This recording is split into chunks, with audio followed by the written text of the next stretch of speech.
One of the consistently great bands of the last 10 years, I think, are Bastille. And they've got a new album out today and a UK tour which comes to Brighton and London in April.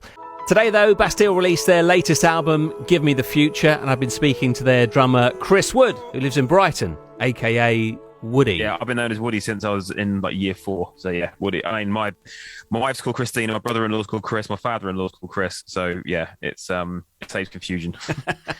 Or as it says on your Zoom call, Woody off of Bastille.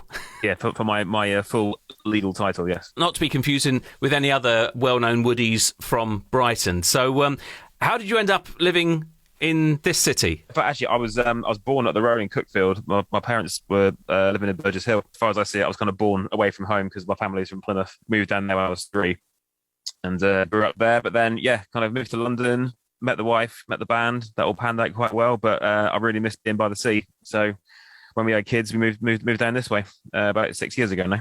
And does life suit you then? Good choice for you? Oh, yeah, it's perfect because, yeah, I mean, kind of by the sea, there's loads going on. And close to large airports for going on tour and stuff in normal non-COVID-y times. Yeah, and the touring is back on, which we'll get to. But first of all, the new record, I've heard a selection of tracks because there's been a few that have been available on places like Apple Music in the last few days. Just give us an overview of Give Me the Future. Every band would say this, like we think it's a real departure from our last stuff, but then everyone else would probably think it sounds the same. But we feel it's a bit a kind of departure into the sort of futuristic. We did this like over a year ago before kind of the whole metaverse thing kind of really kicked off. So it's accidentally prophetic, but lots of like kind of 80s synths and drum sounds in there, as well as like a kind of knowing nod to like Graceland era, Paul Simon. We're really proud of it, and as we say, obviously looking forward to playing it hopefully at people in the very near future.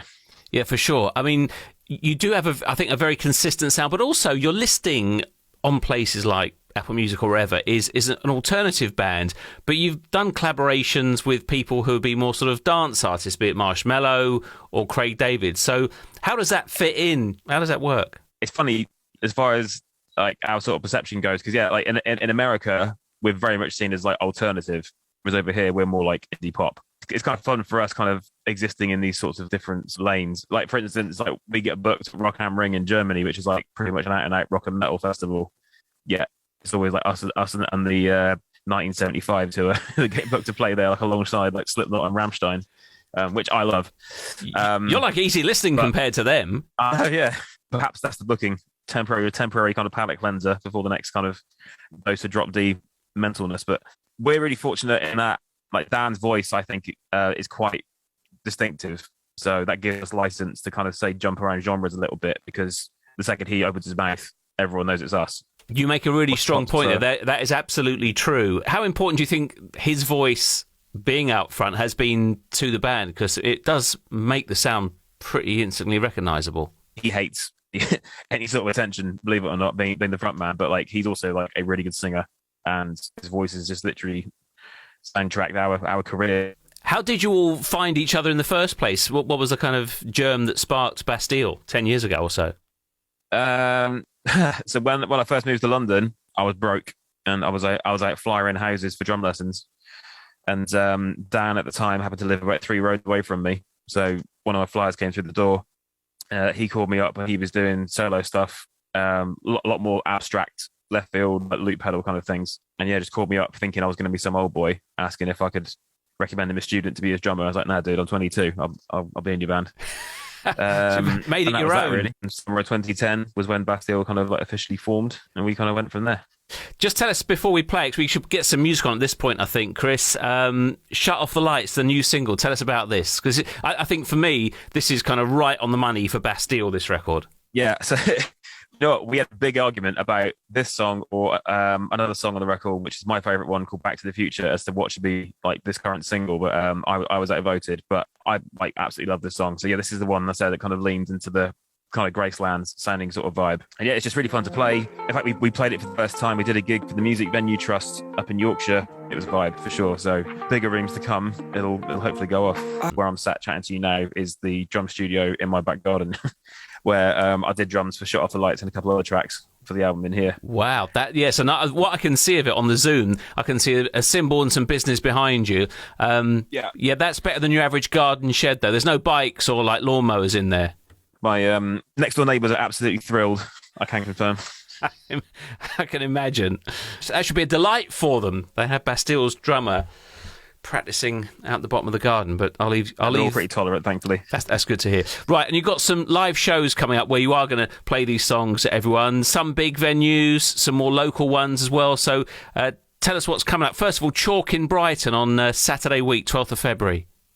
Yes, so that's obviously a small, what we're calling an outstore. So basically every ticket sold for this tour coming up counts. You get the ticket, then you also get a copy of the album. This is us trying to drive the album for week one. So it's going really well. People are buying it, but if anyone else feels like they're doing so, buying a physical copy would make a huge difference to us. So I'm asked very nicely to the people of Sussex, all my new neighbours. Support your local drummer. So.